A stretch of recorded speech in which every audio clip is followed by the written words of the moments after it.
ഞാനിപ്പോൾ ഇന്ന് പറയാൻ പോകുന്നത് നമ്മളെ ഈ അവസ്ഥയിലുള്ള കുട്ടികളുടെ പാരൻസ് എപ്പോഴും ഒരു ആശങ്കയുണ്ടാവും, ഒരു പേടി.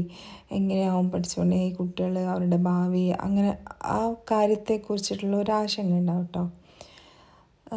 ആ ഒരു പേടി നമ്മളെ അവരെ ഉയർത്തിയെടുക്കാനും നമ്മുടെ ലൈഫ് തന്നെ ഒരു ഇടുക്കത്തിലേക്കും നയിക്കാനുള്ള സാധ്യത വളരെ കൂടുതലാണ് കേട്ടോ.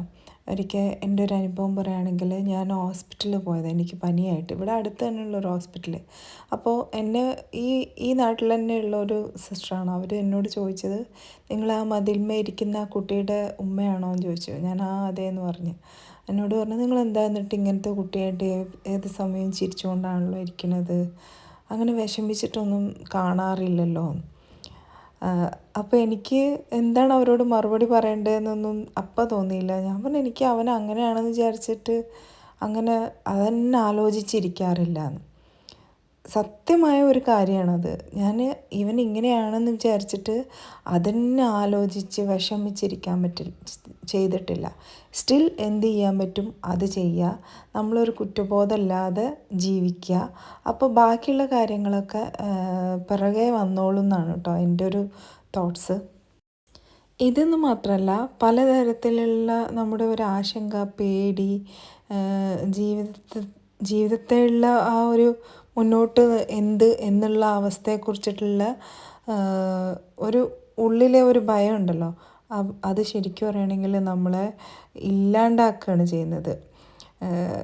നമുക്ക് ഒരു ഉത്ബോധം വേണം എന്ന് കരുതിയിട്ട് എപ്പോഴും ഒരു പേടിയോട് കൂടിയിട്ട് ഒരു കാര്യത്തിനെ സമീപിക്കുമ്പോൾ അവിടെ നമ്മൾ ശരിക്കും തോറ്റു പോവും. നമുക്ക് വിജയിക്കാനേ കഴിയില്ല.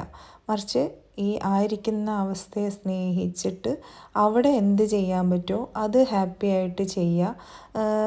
പ്രവർത്തനത്തിൻ്റെ പുരോഗതി എന്ന് പറയുന്നത് കുറിച്ചിട്ട് വലുതായി ആശങ്കപ്പെടാതെ ചെയ്യുന്ന പ്രവൃത്തിയിലേക്ക് ശ്രദ്ധിക്കുക, ചെയ്യുന്ന പ്രവൃത്തിയിൽ സന്തോഷം കണ്ടെത്തുക. അങ്ങനെയൊക്കെയാണ് കേട്ടോ അതിൻ്റെ ഒരു റൈറ്റ് എന്ന് എനിക്ക് തോന്നുന്നത്.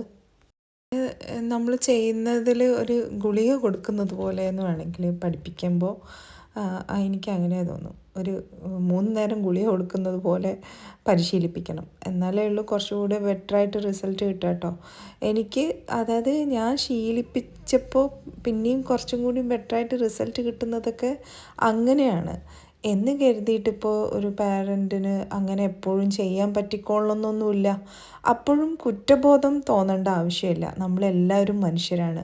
നമുക്ക് ചിലപ്പോഴൊക്കെ ലേസ്നെസ് തോന്നാം, നമുക്ക് ചിലപ്പോൾ മടി തോന്നാം, നമുക്ക് ആരോഗ്യ പ്രശ്നങ്ങൾ കൊണ്ട് ചിലപ്പോൾ കുട്ടികളെ പ്രോപ്പറായിട്ട് ഒരേപോലെ ചെയ്യിപ്പിക്കാനൊന്നും തോന്നിയിട്ടുണ്ടാവില്ല. അതിലൊന്നും സ്വയം ഒന്ന് അയ്യോ ഞാൻ ഇങ്ങനെ ആയിപ്പോയല്ലോ എന്ന് വിചാരിച്ച് വിഷമിക്കേണ്ട ആവശ്യമില്ല. 24 മണിക്കൂറിൽ എത്ര സമയം അവന് വേണ്ടി സമയം കൊടുത്തു എന്ന് സ്വയം വിലയിരുത്തുക കേട്ടോ.